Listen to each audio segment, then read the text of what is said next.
নমস্কার বন্ধুরা, দিদির রান্নাঘর উইথ ব্লগ চ্যানেলে আপনাদের প্রত্যেককে স্বাগত। দেখুন, আজকে নিয়ে চলে এসেছি খুব সহজ আর ভীষণ টেস্টি তেল পটল। তো আজকের এই তেল পটলটা আমি কিভাবে বানিয়েছি চলুন দেখে নিন।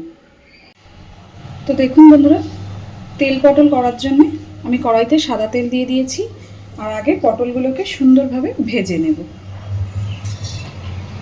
তো আমি পটলগুলোকে হাফ হাফ করে কেটে, এই যে দেখুন একদম কচি পটল, তো ওই জন্য আমি এইভাবে কেটে হাফ করে নিয়েছি মাঝখান থেকে। আপনারা চাইলে আস্ত আস্ত পটল দিয়েও কিন্তু এটা করতে পারেন।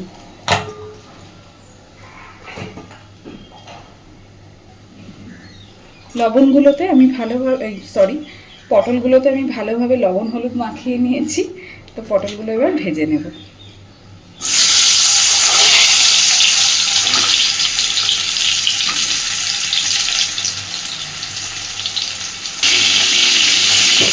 খুব ভালোভাবে পটলগুলো ভেজে তুলে নেব।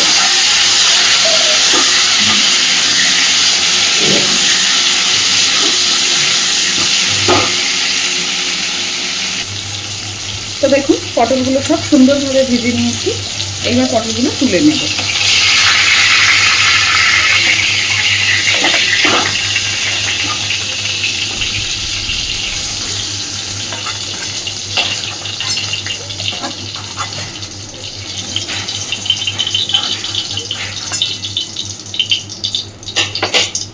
তেল পটলের এই রান্নাটা যতটা সহজ, খেতেও ঠিক ততটাই সুন্দর গরম ভাতের সাথে।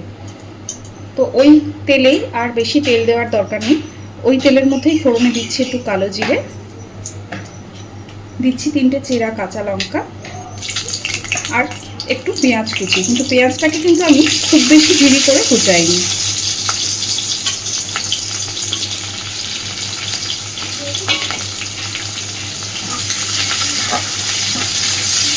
জাস্ট কালার চেঞ্জ হওয়া পর্যন্ত পেঁয়াজটাকে ভাজবো, খুব বেশি কড়া করে ভাজবো না।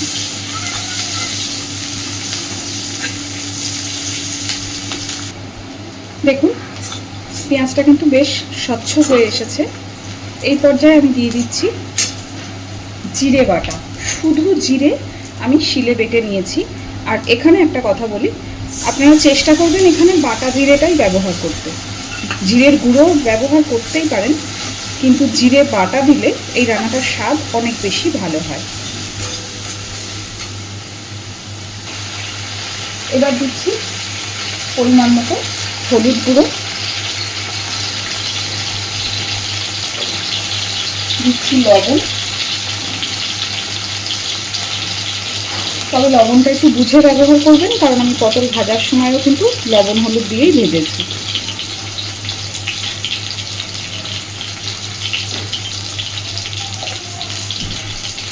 আর দিচ্ছি লঙ্কার গুঁড়ো, এটা ঝাল লঙ্কার গুঁড়ো।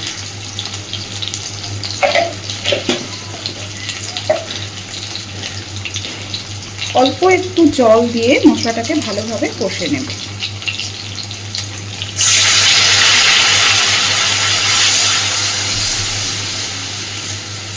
পুরো তেল ছাড়া পর্যন্ত মশলাটাকে সুন্দরভাবে কষে নেব।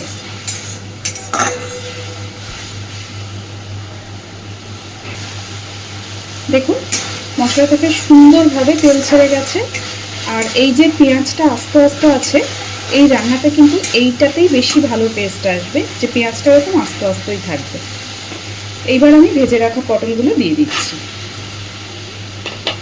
ভাতটা মাখার পরে এই পেঁয়াজটা মুখে পড়লে সেটাতে খেতে ভীষণ সুন্দর একটা স্বাদ আসে। অবশ্যই এইভাবে ট্রাই করে দেখবেন। পটলটা দিয়ে মশলার সাথে আরও মিনিট 2 একটু কষে নেব।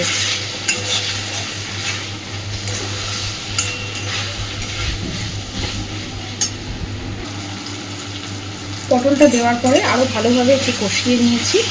এইবার দিয়ে দিচ্ছি পরিমাণ মতো জল।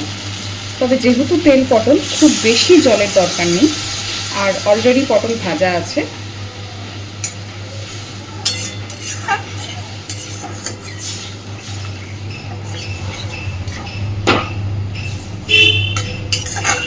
এই রান্নাটা কিন্তু হতেও একদম বেশি সময় লাগে না।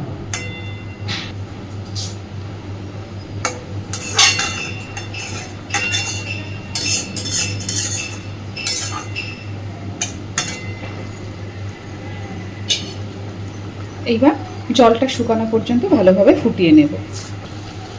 দেখুন জলটা কিন্তু একদম শুকিয়ে এসেছে। এই পর্যায়ে আমি গ্যাসের ফ্লেমটা একদম কমিয়ে দিয়ে আরও মিনিট 2-3 এইভাবেই রেখে দেব।